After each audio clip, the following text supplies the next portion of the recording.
Hello বন্ধুরা, শিখা spicy কুকিংয়ে তোমাদের সকল বন্ধুদেরকে স্বাগত জানাই।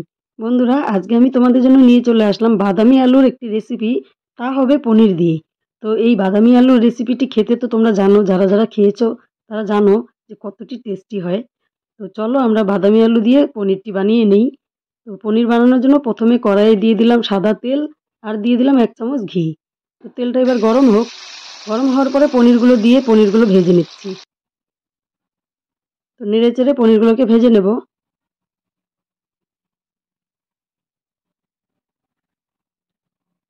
বন্ধুরা, এই পনিরটা কিন্তু আমি বেশি ভাজবো না, বেশি ভাজলে শক্ত হয়ে যাবে। আর এটা হলো বাটার ক্রিম পনির। তো পনিরটা ভাজা হয়ে গেছে, এবার একটা পাত্রে তুলে নিলাম। তো এই পনির ভাজা তেলেই আমি দিয়ে দিচ্ছি ফুলকপিগুলো। বন্ধুরা, ফুলকপিগুলো ছোট ছোট করে কেটে নিয়েছি, আর একেবারেই কম ফুলকপি দিয়েছি। তো ফুলকপিটাকেও আমি লাল লাল করে ভেজে নেব। তার জন্য এখানে দিয়ে দিলাম সামান্য পরিমাণ হলুদ। নুনটা এখন দেব না, নুনটা দিলে ওই যে একই কথা, ফুলকপি থেকে জল ছেড়ে দিবে, ভাজা হবে না। তো দেখো কপিগুলো খুব সুন্দর ভাজা হয়ে গেছে। এবার কপিগুলো আমি নামিয়ে নেব। তো কপিগুলোকে আমি একটা পনিরের থালাতেই তুলে নিলাম। এবার এখানে দিয়ে দিলাম তেলে জিরা আর তেজপাতা। জিরা তেজপাতার কালার আসার পরে আলুগুলো দিয়ে দিলাম। আর এই বাদামি আলুগুলো কিন্তু আমি এখানে সেদ্ধ করে ছুলে নিয়েছি। সেদ্ধ করা আর ছোলাটা দেখাইনি, তোমরাও রান্না করলে সেদ্ধ করে ছুলে নেবে।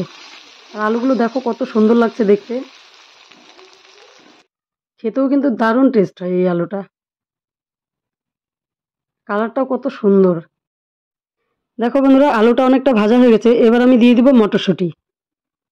তো মটরশুঁটি আর আলুটাকে আরও কিছুক্ষণ ভেজে নিয়ে ফিরে আসছি।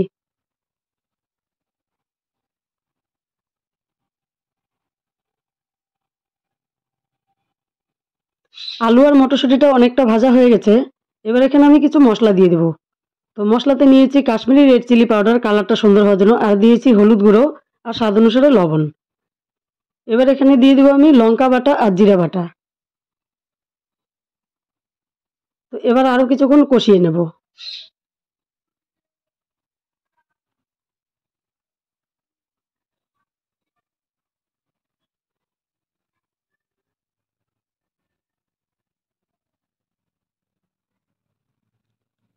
তো বন্ধুরা দেখো, খুব সুন্দর করে মশলাটাকে কষিয়ে নিলাম। এবার এখানে আমি দিয়ে দিব কাজু বাদাম বাটা। তো কাজু বাটাটাকে এখন দিয়ে দেব।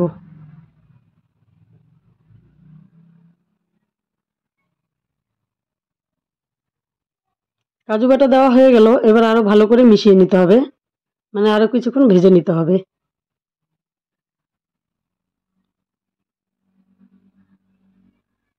এবার দিয়ে দিলাম সামান্য পরিমাণ চিনি। চিনিটা তোমরা চাইলে পরে দিতে পারো, কিন্তু আমার এই সময় চিনিটা দিলে ভালো হবে, তাই দিয়ে দিলাম।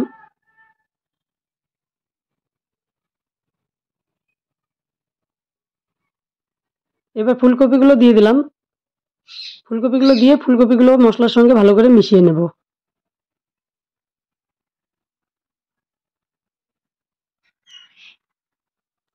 যেহেতু আমি এক হাতে ক্যামেরা করি, ভিডিও করি, তার মানে আমি ওই জন্য ভালোভাবে নাড়াচাড়াটা দেখাতে পারি না, তো তোমরা বুঝে নিবে।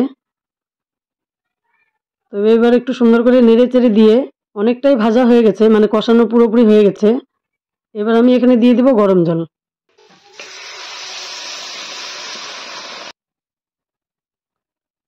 তো পরিমাণ মতো ঝোলটা দিয়ে দিলাম। এবার আবারও কিছুক্ষণ নেড়ে চেড়ে দেবো।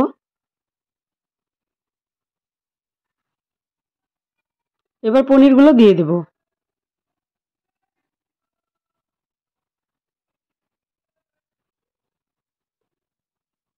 তো পনির দেওয়ার পরে আবারও নেড়ে দিচ্ছি। দেখো বন্ধুরা, এখানে কালারটা একটু অন্যরকম লাগছে, কারণ কি আমার মোবাইলে তেলের ছিটা গিয়েছে, তো যার ফলে মানে ঘোলা হয়ে গেছে।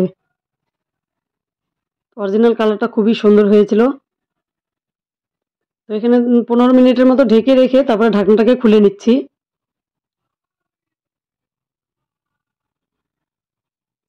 এই অবস্থাতে চাইলে কয়েক পিস আলু তোমরা গেলে দিতে পারো হাতার সাহায্যে। তো আমি কিছুক্ষণ জাল করে নিয়ে ফিরে আসলাম। এবার দিয়ে দিব গরম মশলা বাটা। তো গরম মশলাটা একটু সাদা সাদা দেখা যাচ্ছে, কারণ কি আমি কাজু বাদাম বেটেছিলাম, সেই পাটাতেই গরম মশলাটা বেটেছি, যার ফলে একটু সাদা হয়েছে।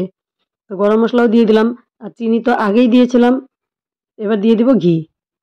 তো দেখো বন্ধুরা, ঝোলটা কিন্তু অনেকটাই শুকিয়ে গেছে। ঘি দেওয়া হয়ে গেল।